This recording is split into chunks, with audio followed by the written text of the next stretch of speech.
Good day, Machinist members, and to all our allies in the labor movement.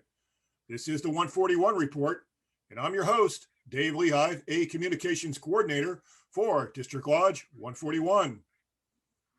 As we continue to travel the country doing Zoom interviews this week, we travel to snow-covered Denver, Colorado, where we will be speaking with IAM Brother John Martinez, who is the president of Local Lodge 1886. Before we start, please remember to like our 141 Facebook social media page, follow our Twitter page, and please subscribe to our YouTube page. As our members want communications, you can help our network grow by doing your part. Join us now as our 141 Report starts now.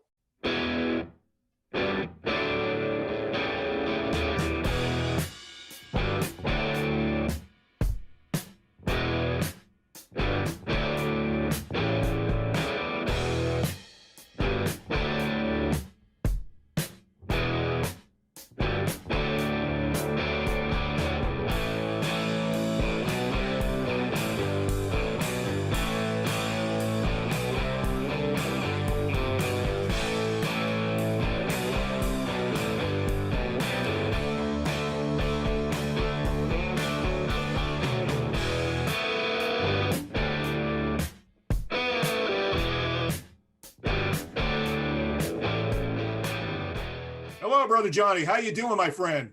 Hey, Dave. How are you? How you doing, Brother Dave? It's great, as always. Hey, how's everything going since last week's big snowfall? Yeah, I'm still digging out of it. I'm probably knee deep, and I was knee deep in snow. About 27 inches what I got at my house. So, yeah, I'm a little sore. I'm not as young as I used to be. I'm looking for some place to go get a massage because I really need a pad. So, yeah, it was a sight to see. So, was the airport shut down long? The airport runways were shut down. The actual concourses, from what I hear, were actually open. Okay. They were open. There were some passengers there, but Pena Boulevard was impassable. There was no way anybody can get in or out of it. It's amazing. It's amazing to see how efficient the snow removal is in Denver. When you go around the country, It's a mess. But you go to Denver, they really got it together. When you get that kind of amount of snow, it's crazy. So, Johnny, it's even more fun to watch it on TV when they do it in slow motion. When you watch all the snow plows go through, it's kind of cool. So, Johnny, let's get down to this interview, brother. Please tell the viewers about yourself and how you got started with your career with your airline, and what's your history with the IAM. All right, hey. Well, Dave, I started, I'll be 27 years come this June with United Airlines. I started my career back in 1994 is when I started with United Airlines. I was a temp a year before that, and then finally got permanent back in 1994. Lead ramp serviceman back in 2000, became a lead. So I've been a lead since then, and that's pretty much where I started my career with United Airlines. And it was an opportunity. Left New York, went to California. The company bellied up there, and I had a friend that worked at United at LaGuardia and sent me an application, said, hey, Denver's hiring. I said, you know what? Why not? Let's go to Colorado, and never turned back, still here. Okay. So getting involved in the union with the IAM, what kind of positions did you hold there? All right. I got involved with the union probably 4 years into my career. I kind of, me being a typical New Yorker, I was kind of a little vocal, and some people kept telling me, hey, why don't you get involved with the union? I think you'll be a good candidate to help us, become shop steward, so the more I thought about it, I liked helping people, and that's how I got involved. I said, you know what, let's give it a shot, and 4 years in, I haven't turned back. I mean, I went from, started out as shop steward, worked my way up to, at the committee level, assistant committee person to a ramp committee person. Also got involved with the local. I went from a trustee to a vice president to currently on my third term with being president at Local Lodge 1886. So looking at 9 years, how I got involved. Also involved in other ways as far as I also was a district auditor for a little bit. A couple of years back, I also was currently the Colorado Machinists Council secretary treasurer, which I'm currently right now. So yeah, I'm still involved. So Okay. plan on being involved for the rest of my career. So Great. We're going to be talking about the state council here in a little bit. So 1886 is one, if not the largest IAM local in the state of Colorado. So how big is the lodge? the lodge has approximately a little over 5,000 members. I think it's like 5,100, somewhere around there, give or take. We represent not only United Airlines, we represent Southwest Airlines, customer service, formerly US Air, now they're American Airlines. We have American Airlines, Alaska Airlines also, so we represent also. So at the local. Okay. All right. Well, that's pretty sizable. I mean, Southwest runs a pretty large group there, right? Yeah, I mean, I think there's probably about 150, 200 members, somewhere around there is approximately what it is. I know American Airlines is about 150. We just had a meeting, so I heard their numbers about approximately 150. Yeah. And before pandemic, everybody was talking about expanding in Denver. It seems like Denver seems to be the great place to go to. That airport is very efficient, very modern, very easy to get, passengers through. And for me, it seemed like it was underutilized for many years.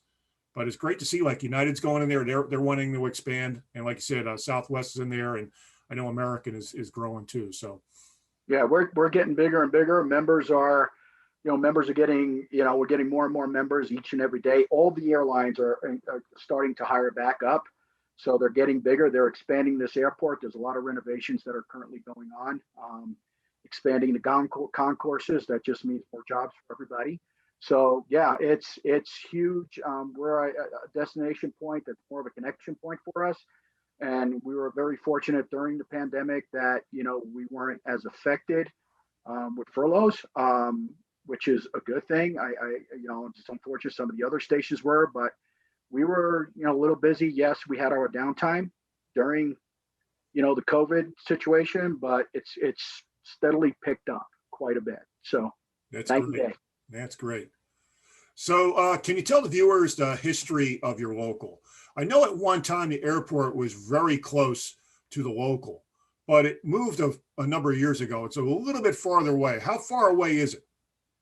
Well, approximately, yeah. The airport used to be by, the local used to be close by Stapleton Airport, which was probably less than 5 minutes down the street. It's moved probably, if you're driving, probably another 20, 25 minutes away from where we're at now. It's still close proximity, so it's not that far away. So the history of the local, I mean, that history is like almost 60 years old, approximately. We just recently kind of put some pieces together about where did this local start. And I just recently found this out because we had a flood over at the hall back in September and had to get all the bathrooms renovated. The offices got flooded out a little bit and started bringing up the question of how old is this, hall, and we did some history and go to find out the hall used to be an old like daycare school from a school across the street that we purchased. I'm assuming it was the mechanics back then that purchased it. So it kind of put the pieces together because when we were doing the demos, as far as ripping out, the toilets and stuff like that and sinks, we realized that the toilets and sinks were like the size for little kids. So it kind of put everything together and to figure out, okay, oh wow, this building's that old, and it is that old. So wow. So brother, let's talk about your e-board. What's some background about the brothers and sisters you work with?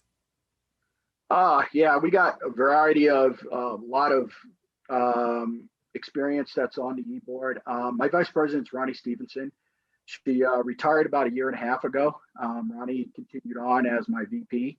And believe it or not, she's been a great asset to me. I mean, I don't know everything, and she's got a wealth of experience that sometimes I turn to, to say, hey, what do we do here? She's been a great asset to our local. I've got Jim Goad, who's our secretary treasurer, who's been around forever. He is the glue that keeps us together. I personally, in my own opinion, and I think a lot of people here in the local think he's one of the best STs that are around. He does an awesome job. We've got a recording secretary, Scott Hooton, who's on his second term. We've got trustees, Ken Cardoso, who's also an EAP rep, that does a phenomenal job. We've got Kim Meyer, who just recently is probably going to be leaving, I think, by the end of the year. She ended up taking the VSL, so she'll be gone by the end of this year. And just yesterday at our union meeting, Don Larson, who was one of my other trustees, just retired or put in his resignation. He's leaving us. He just felt it was better for him to move on because he's having a house built up in the mountains. So he's going to go where there's more snow.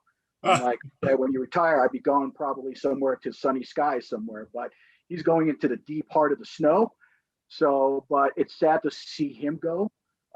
So, we wish him all the luck, and, but he also even said he'll come back if there's anything I need, Johnny, you need fixed. He's a handyman. Guy built his own house. He said, I'd come back and help you in a heartbeat. My conductor sentinel, Roy St. Hill, he's the bouncer. We call him the bouncer. He used to bounce back in New York.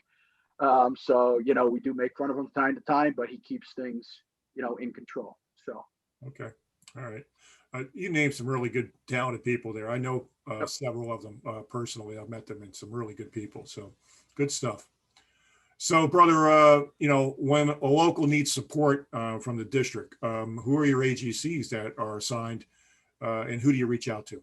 So our assistant general chairman, AGC, is for the ramp, is Rich Robinson. Rich is a huge asset to me. I consider him a very good friend. I learned a lot from him. I still do. Richie handles not only United Airlines, he handles UGE here, SM Cargo, which is also under our local just recently, which I forgot to mention earlier, but they're part of our local also. So he handles that big task. Special Representative Terry Crandall is in charge of customer service. So she's in charge of the CS portion of what's going on over there in that department. Okay. All right. Who's your Grand Lodge rep? Our Grand Lodge rep used to be Sandy Gardner. Sandy Gardner has just recently retired. She retired from United Airlines, and effective December 31st, she retired from the Grand Lodge. So we're going to miss her. She was great. She was, somebody I can always turn to ask some questions or advice or which direction we need to go in. She's going to be greatly missed. Our new rep is Sean Ryan. He is out of Arizona. Spoke to him several times. Very, very nice guy. I'm starting to get to know him. He understands my personality. He gets it. Sometimes I like to joke around. I think the first time we actually talked, he was actually digging out of snow because he lives in Flagstaff. So I made fun of him and I started calling him Snowman. I said, "Hey, Snowman, how you doing?" So he got a kick out of that, but now he's probably making fun of me now that we're no. So it was more like payback, I think, is what happened. Yeah. Sean's a good guy. I like him. Yeah, yes, he is. Sandy Gardner was former District 141 AGC, and several years ago she moved up to the Grand Lodge. So you had some good people going through your local. Yeah, Bob Worthman was there for a number of years too. Bobby was our AGC for a long time. Yep. Good old Bobby. Fellow New Yorker. The only problem I have with him is he was a Dallas Cowboy fan. I just couldn't figure out. Great Yankee fan, but I'm like, I couldn't figure out where the Dallas part came out of. So still confused. Okay. So, brother, I've been to your open houses when you have an open house at your local lodge. That was before the pandemic. Can you tell the viewers about the committees that operate in the local and tell us why they're so important? Yeah, there is various committees that we have at the local. What we like to do with some of the committees, 2020 was a hard year for everybody.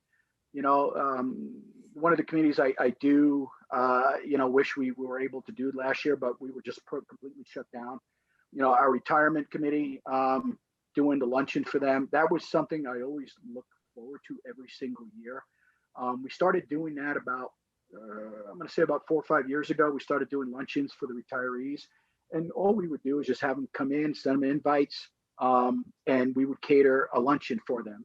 And it was just an opportunity for all the retirees, for not only me to see, but all the other members to come and see, but really it was more for them so they can see each other, everybody who's worked together, and it was pretty much their show. I would just walk around and just be intrigued that retirees still talk about the good old times, how things happened at work, and some of the stuff, the little shenanigans they probably pulled with each other and stuff like that.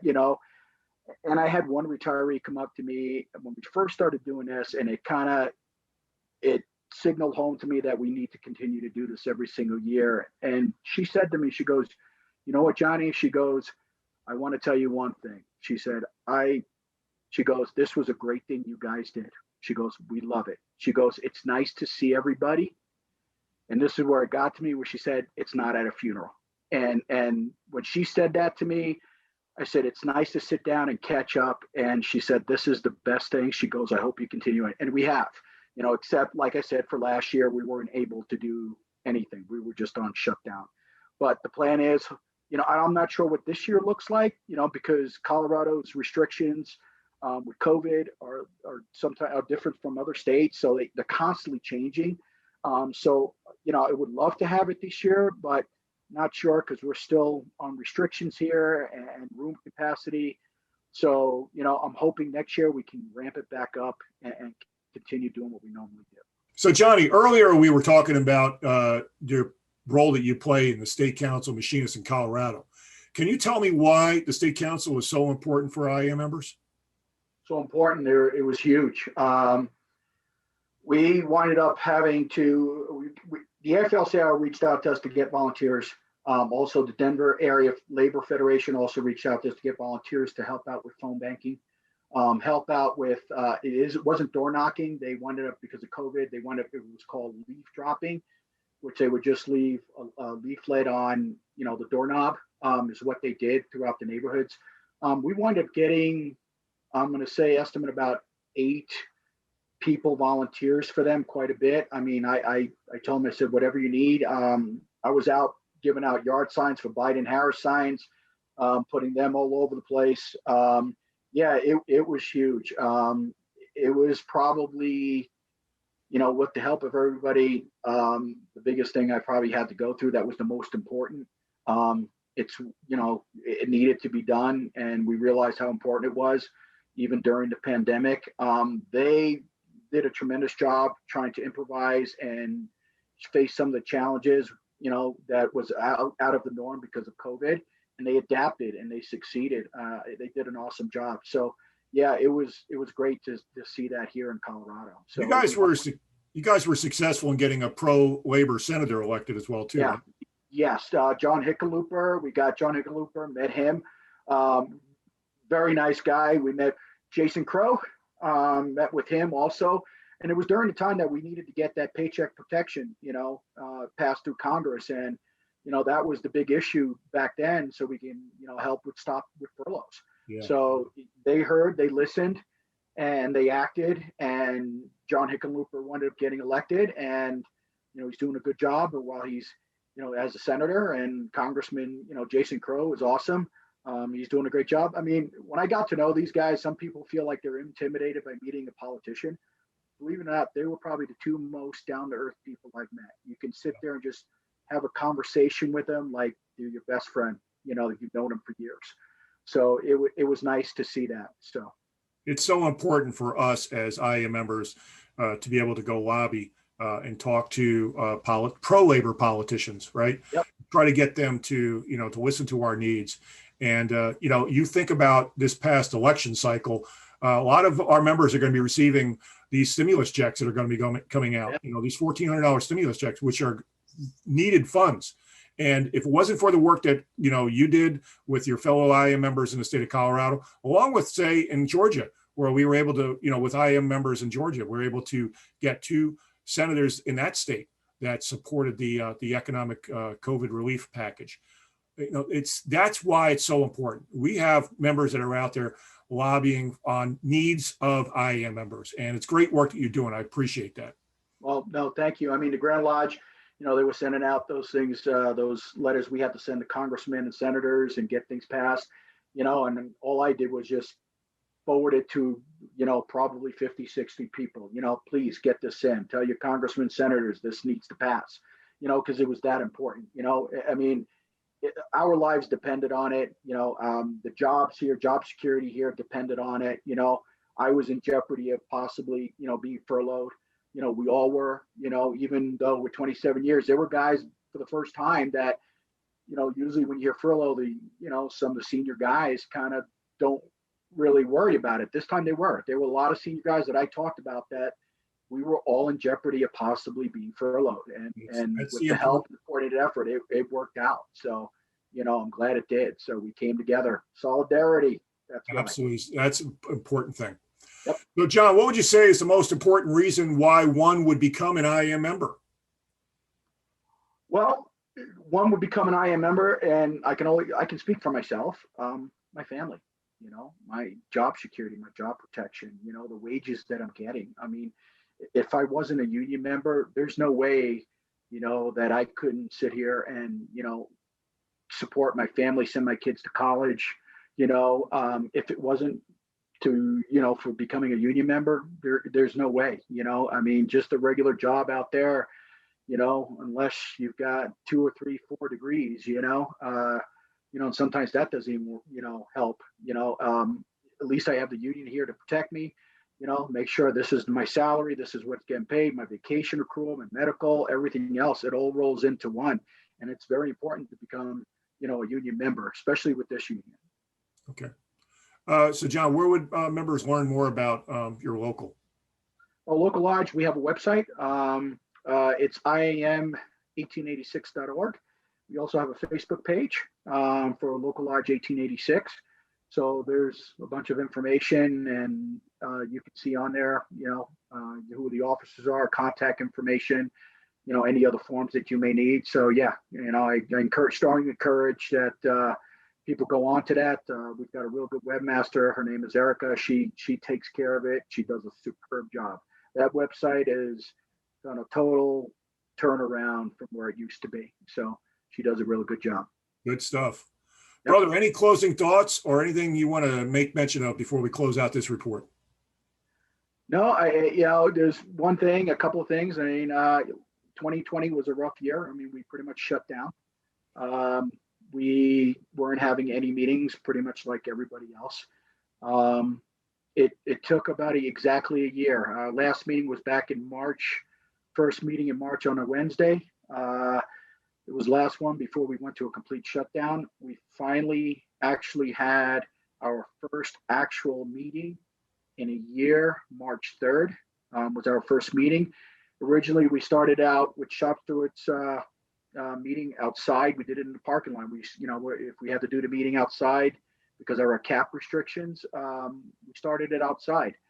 And then I started doing a count, and I knew what the cap was, how many I was allowed inside with social distancing, and I had everything set up. So it winded up being under the cap, and I asked everybody, they can come in. These are the rules, as long as you sit in the chairs, 6 feet social distancing, and it worked out just great. It was nice to see everybody back. It was a real good meeting. People were happy to be back.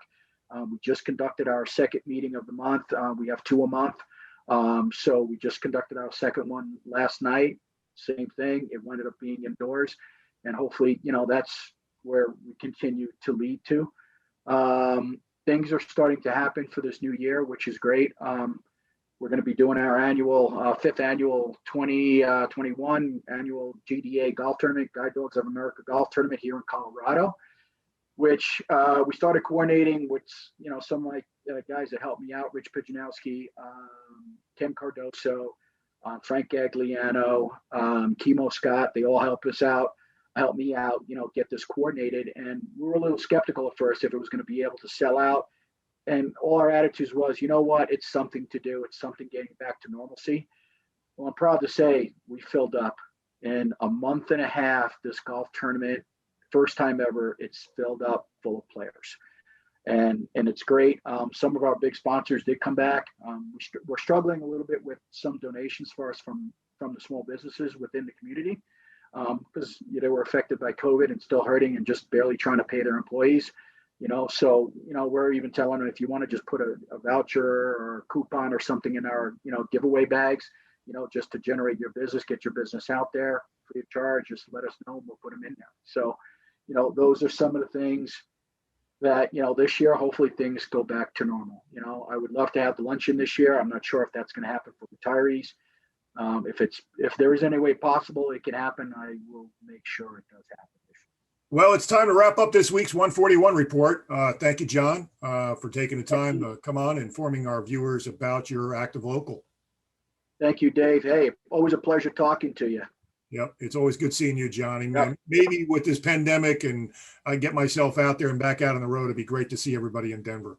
Well, if things get better, get out here June 25th, Yep. For the golf tournament, start taking pictures, Okay. So that would be I'd love cool. to do that. So, yep. Next week, we Zoom travel to Chicago, Illinois for a special guest. We're talking to a lawyer who assists District Lodge 141 in legal matters. Be sure to mark your calendar and tune in to this important report. Till then, thanks for watching. Remember to stay safe and healthy. Wear a mask. Have a great weekend. Bye for now.